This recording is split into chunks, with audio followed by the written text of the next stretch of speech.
नमस्कार, एक बार फिर से स्वागत है आप सभी का इंडिया न्यूज बिजनेस के खास शो पोर्टफोलियो पिक में। और मैं हूं आपके साथ कंचन औटियाल। इस प्लेटफॉर्म के जरिए हम बात करते हैं बढ़ते गिरते स्टॉक्स के बारे में और साथ ही लेते हैं सुझाव हमारे खास एक्सपर्ट्स के जरिए।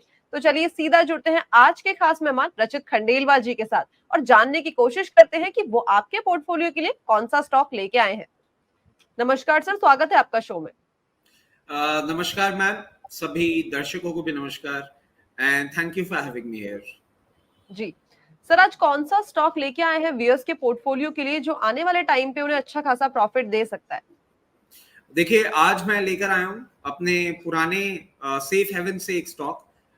मेरा पुराना सेफ हेवन रहा है इंफ्रास्ट्रक्चर और जी वहीं से एक मैं स्टॉक लेकर आया हूँ एपीएल अपोलो।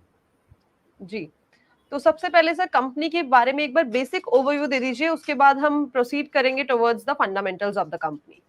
देखिए, it's a Ghaziabad based company and it was incorporated in the year 1986 and it is one of the leading manufacturer of hollow section tubes and pre-galvanized steel tubes in the country. Also, it जी is leading manufacturer and exporter of ERW black, hot dip, galvanized, pre-galvanized steel tubes, hollow sections and structural steel. जी, तो ये तो बात हो गई company के basics के बारे में। सर अब अगर कंपनी के फंडामेंटल्स की तरफ देखा जाए तो वो किस तरीके के हैं इस टाइम पे। देखिए, market capitalization as per our latest update was 39,466 crore. Face value is ₹2।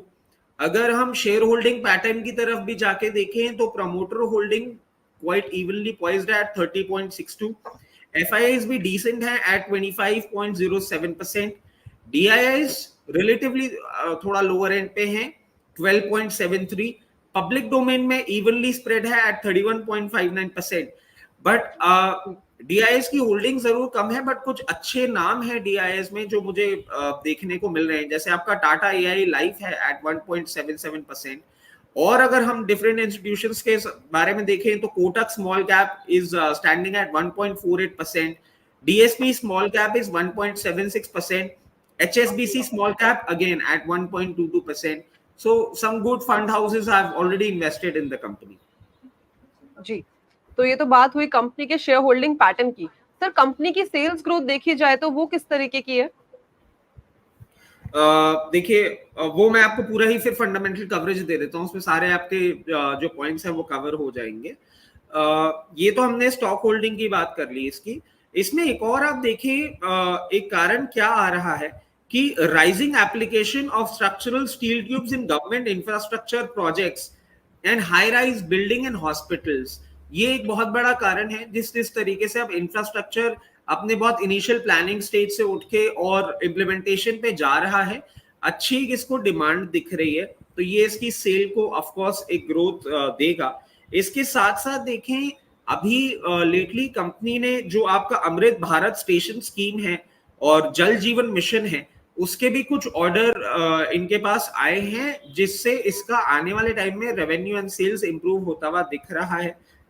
अगर हम करंट एग्जिस्टिंग स्टेटस की बात करें तो company has shown good profit growth of 31.46% for past 3 years. Revenue growth has also been quite decent at 15.59% for past 3 years. Interest coverage ratio भी मुझे healthy लग रहा है एट 11.35। कैश कन्वर्जन साइकिल जो है, अगर हम उसकी बात करें, वो भी मुझे बहुत अट्रैक्टिव लग रही है eight -3.58 days, which is like quite good. This means that they are getting their payment in advance. और and also cash flow management अच्छा है। CFO to PAT is standing at 1.62. So these are some of the fundamental reasons कि ये script में लेकर आया हूँ। जी, तो फंडामेंटली कंपनी के बारे में सारी की सारी जानकारी ले ली है, चाहे वो शेयर होल्डिंग पैटर्न हो, चाहे तो फिर वो प्रॉफिट ग्रोथ या फिर सेल्स ग्रोथ हो। सर अगर अब बात करी जाए लेवल्स की, तो इस टाइम पे जो लेवल चल रहे हैं 424, इस टाइम पे बाइंग इनिशिएट कर सकते हैं या कोई पर्टिकुलर लेवल के लिए हमें वेट करना है। नहीं, देखिए, मुझे बहुत अट्रैक्टिव लग रहे हैं ये लेवल्स। यहाँ पे आप बाइंग इनिशिएट कर सकते हैं और यूजुअली जो हम स्टैगर्ड बाइंग की बात करते हैं, वो स्टैगर्ड बाइंग मैं यहाँ पे भी रिकमेंड करूंगा।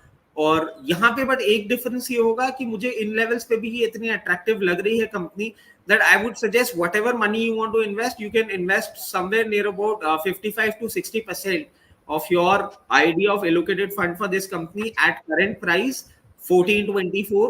Buy more level जो आप हमेशा देते हैं, buy more level इसका थोड़ा नीचे आता है at 1284. वहां पे आप रिमेनिंग फंड अपना इन्वेस्ट कर सकते हैं।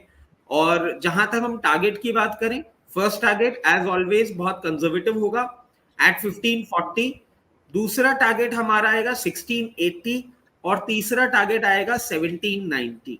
तो इन 3 टारगेट्स के लिए आप कंपनी को होल्ड कर सकते हैं।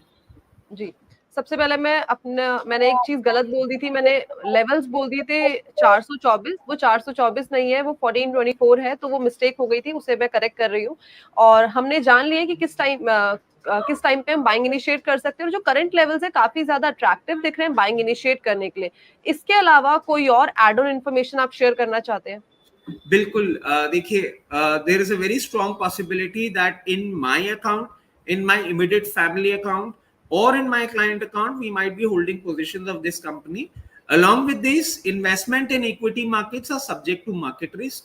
I would request you, please consult your financial advisor before making any investments in any of the companies that we suggest. जी, तो कंपनी के बारे में सारी की सारी जानकारी ले ली है, साथ ही साथ जान लिया है कि कितने टारगेट आने वाले टाइम पे हमें देखने को मिल सकते हैं। Thank you so much sir, show में आने के लिए, बढ़िया जानकारी, बढ़िया सुझाव, साथ ही साथ बढ़िया रिकमेंडेशन देने के लिए। Thanks a lot sir. Thank you जी, तो ये थे रचित खंडेलवाल जी, जो लेके आए थे आपके पोर्टफोलियो के लिए एक बहुत ही उम्दा स्टॉक। बस ऐसी स्टॉक्स की जानकारी के लिए जुड़े रहिए इंडिया न्यूज बिजनेस के खास शो पोर्टफोलियो पिक के साथ। धन्यवाद।